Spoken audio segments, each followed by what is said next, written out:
ان کے مسائل ہے یا نہیں ہے؟ بالکل ہے. اپنے مسائل کے حل کے لیے انہوں نے ووٹ دیے کہ ہم جا کے اس کے مسائل کو حل کریں. ڈرون حملوں کا آپ بتائیں نا کہ کیسے رک سکتے ہیں. آپ اسمبلی میں بھی بیٹھے ہوئے ہیں. ڈرون حملے جس طرح قرارداد پاس ہوئی جی ہوئی, جو قرارداد اسمبلی میں پاس ہوئی وہ من اس پہ عمل ہونی چاہیے. دیکھو نا وہاں پہ قرارداد میں یہ ہے کہ اگر ڈرون حملے ہوتے ہیں تو ہم سپلائی کاٹ دیں گے, جو نیٹو کی سپلائی لائن ہم کاٹ دیں گے. اس پہ عمل درآمد ہونی چاہیے. اگر عمل درآمد نہیں ہوتی ہے تو پھر آپ یہ سمجھیے کہ یہ اسمبلی ساورنٹ نہیں ہے, چاہے اس میں 342 لوگ بیٹھے, ایک بھی ساورنٹ نہیں ہے. ناظرین کرام, شاہ صاحب نے بڑی کھلی گال کر دیتی ہے. جڑی گال کرنی چاہیے بلیر الرحمان صاحب نے وہ گال شاہ صاحب نے کر چھوڑی ہے کہ اگر نیٹو کی سپلائی بند نہیں تھی تو خلاف ورزی ہے قرارداد دی, اور جڑے 342 ممبران اسمبلی دے بیٹھے یہ خود مختار کہنی, یہ اسمبلی خود مختار کہنی. جی بلیر الرحمان صاحب جڑے گل تصا کہنے ادھے کو زیادہ تھا خود شاہ صاحب نے کر چھوڑے. بالکل جناب, ہمارے لیڈر اپوزیشن نے, ہمارے ٹاپ لیڈرشپ نے, ہم نے خود اسمبلی میں یہی باتیں کی ہیں. شاہ صاحب مجھے خوشی ہے کہ یہ بات کر رہے ہیں. اور ہمارے سینئر رکن نے کل بات کرتے ہوئے اسمبلی میں کہا کہ میں 6ٹھی دفعہ آ رہا ہوں یہاں پر, اور جتنی بے توقیری اور جتنی پارلیمنٹ کی بے حیثیت میں نے اس دفعہ دیکھی میں نے کبھی نہیں دیکھی. اور یہی بات ہے, اور یہ شروع سے سلسلہ ایک چل رہا ہے.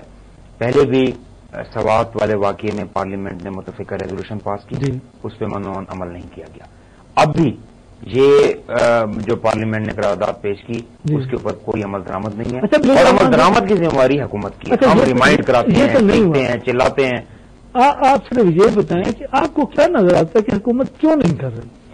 ہمیں یہ نظر آتا ہے کہ یہ ایک ارینجمنٹ کے تحت چونکہ حکومت میں شاید آئے ہیں, اور یہ چاہتے ہیں اقتدار سے چمٹے رہنا, اور اقتدار سے چمٹے رہنا اس کے لیے چاہے کوئی اصولوں کی ان کو قربانی دینی پڑے, چاہے ان کو نظریات کی کوئی پرواہ نہیں ہے, چاہے ان کو کسی ملک کے مفاد کی پرواہ نہیں ہے. یہ صرف اور صرف یہ چاہتے ہیں کہ جو کچھ ہو رہا ہے اس کو ہونے دیں اور اس میں چلتے رہیں. کیونکہ آپ یہ دیکھیں کہ بڑی واضح بات تھی, بڑی حکومتی. اور میں آپ کو بتاؤں کہ ایون فوج کے بھی ایک ونگ نے, فضائیہ نے واضح کہا کہ ہم ڈرون مار گرا سکتے ہیں, حکومت ہمیں اجازت دے. انہوں نے اشارہ کیا وزیر اعظم کی طرف, وزیر اعظم کی میں ہمت نہیں کہ وہ کہہ سکے ہاں مار گراؤ. وہ اور بات یہ ہے کہ جو شاہ صاحب نے بات کی کہ ہمیں اپنی غیرت کے سودے نہیں کرنے چاہیے. یعنی آپ شاہ صاحب کی بات سے متفق ہیں؟ میں ان کی اس حد تک میں بالکل متفق ہوں کہ یہ ملک صاحب میں ایک بات بتاؤں نا, دیکھو تنقید برائے تنقید یا کسی پہ کچڑ اچھالنا یا کسی پر آپ الزام تراشی کرنا, مجھے آپ یہ بتائیں مشرف کے دور سے لے کے 70 مشرف کے دور سے مجھے آپ بتائیں کون خود مختار رہا ہے؟ میں یاد کر رہا ہوں اس لیے نہیں رہا ہے. دیکھو نا سب نے امریکہ کے آگے گھٹنے ٹھیک نہیں ایسی بات نہیں ہے.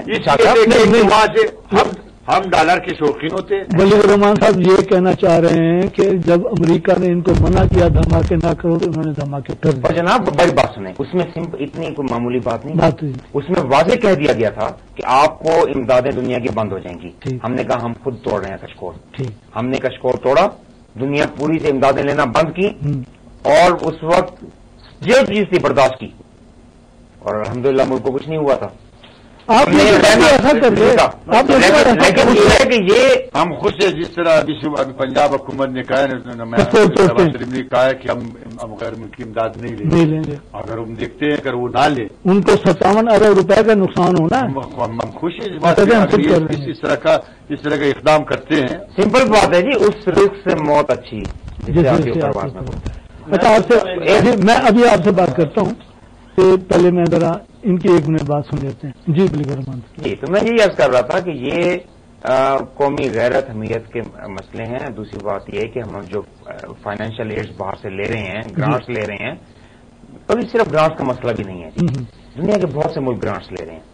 سنگاپور چھوٹا سا ملک ہے, ایک امریکی نے وہاں جرم کیا, مائیکل فے اس کا نام تھا, اس کو پکڑ کے انہوں نے سزا دی. امریکہ نے بڑی کوشش کی کہ آپ کوڑے مارنے والی سزا غیر انسانی ہے, یہ ہے وہ ہے. امریکی صدر نے ان کے صدر سے بات کی, نہیں دبے. آپ انڈیا کی کئی مثالیں ہیں, دوسرے ملکوں کی. ترکی کی مثال ہے, ترکی کو کہا جاتا ہے کہ یہ جناب بالکل ہی مغربیت زدہ ہے اور مغرب کا جناب وہ ہے لیکن جناب اس وار آن ٹیرر میں ترکی نے کہا کہ نہیں, ہماری پارلیمنٹ اجازت نہیں دے رہی, ہم آپ کو اپنا روٹ نہیں دے سکتے. لیکن آپ یہ دیکھیں کہ جب بھی پاکستان کو جو اندھیرے کنویں میں دھکیلا جاتا ہے نا، وہ ہمیشہ آمریت کے دور میں ہوتا ہے.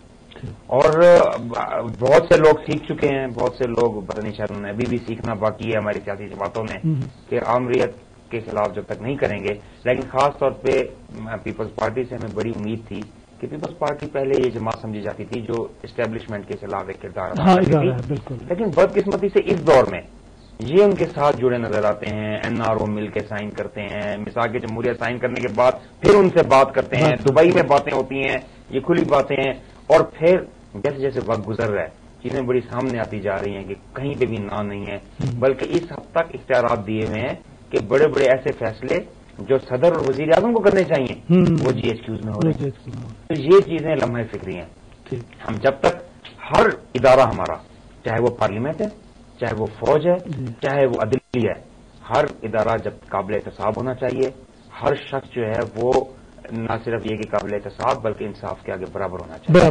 تو جب تک ہم اس منزل پہ نہیں پہنچیں گے تو ہم بہتری کی توقع نہیں کر سکتے. تو پاکستان کا مقصد پورا نہیں ہوگا. پاکستان کا مقصد نہیں پورا ہوگا جی. کسی بھی اچھی مہذب سوسائٹی جو ہے اس کے بغیر نہیں ہوگا، نہیں وہ آگے پنپ سکتی، نہیں پھل پھول سکتی. وہ ناظرین گفتگو کا سلسلہ جاری رہی. اتنا جن پہ ایک بریک، تو بریک کے بعد ملسوں تو عامر مغل صاحب نے گال کریں.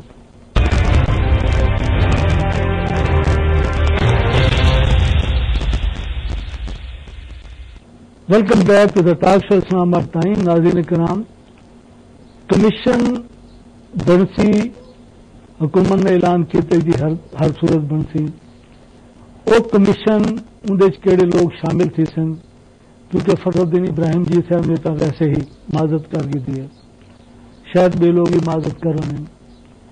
دیکھنا یہ ہے کہ سارے حکمران اور ساری اپوزیشن دونوں مل کے ایسا دوہاں دے تو الزام دینے ہیں کہ دونوں مل کے ایک ترینے کیا پین قوم دینا، کیونکہ قوم تو انہوں کو ووٹ دے کے فارغ تھی جی کہ جی ہوں اصا ووٹ دے دیتے سارا فرض ادا تھی کہ ہوں انہوں کا فرض شروع تھی سی.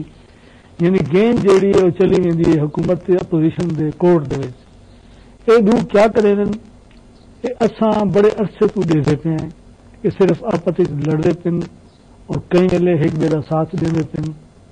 اللہ کرے کہ اپوزیشن کو بھی ہوش آ بنے اور وہ کم سے کم قومی مفادات کو مد نظر رکھ کے تو اپنا اگلا قدم چاہے.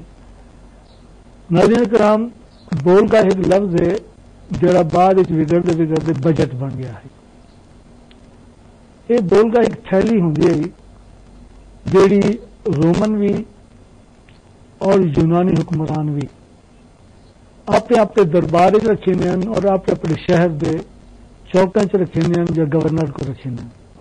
لوگ اندر حسب توفیق ٹیکس پا دینے ہیں.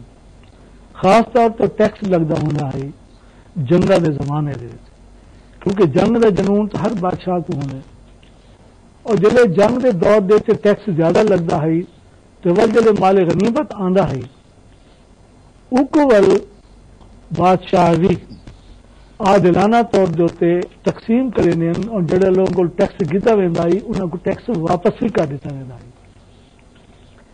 یہ بجٹ جڑا ہے خاص طور پہ یورپ شروع تھا، امریکہ شروع تھا، ول یہ انہوں کے ذریعے انڈیا دے وچ آیا، پاکستان آ گیا. ہوں بجٹ اصل ہوندے ایک تخمینہ کہ ساری قوم کے اتنے کیا خرچ تھی سی، سا کو آمدنی کیا تھی سی، سارے وسائل کیا ہو سن، وہ ایک تخمینہ اساں سال دا لا کے اندر تے اساں عمل کرنا ہوں. ہوں موجودہ بجٹ جڑا ہے اسمبلی دے سینٹ دے اندر اتنے بحث بھی تھی پی ہے، اندر اتنے بحث تھی راسی والے ون کے منظور بھی تھی رہی. دیکھنا یہ ہے کہ کیا اسا غربت ختم کرن دے واسطے کوئی پلان ان بجٹ چ رکھے، اسا بجلی پیدا کرن دے واسطے کوئی پلان ان بجٹ چ رکھے، اسا ایجوکیشن واسطے کوئی پلان ان چ رکھے. سارے جڑے لوگ یعنی اخبار روزانہ آدھے تقریباً یہ رپورٹنگ ہے بھائی، تقریباً 10-15 لوگ روزانہ خودکشی کریں دیتے ہیں. رپورٹنگ جہی رپورٹ نہیں تھی پہ ان کی تعداد ان کو بھی زیادہ ہے. جبکہ مسلمانوں کا حکمران آ کہ اگر دریائے فرات کے کنارے کتا بھی پیاسا مر گیا سی تو میرے کو پوچھا گیا سی. اج تو لوگ کتا کا کتا اج تو لوگ مردے پے بکھے مردے پے پیاسے مردے پے لوگ اپنے بچے سمیت خودکشی کریں پے جان سب کو زیادہ عزیز ہوتی ہے. تو انہوں لوگوں کو کڈن ہوش سی جڑے سارے ووٹ گھن کے محلہ آباد تھی رہے اور ول انہوں کو پتہ نہیں رہنا 5 سال تک 5 سال کے بعد وہ دوبارہ آ گئے. یہ بجٹ تو گفتگو کرنے دیتے ہیں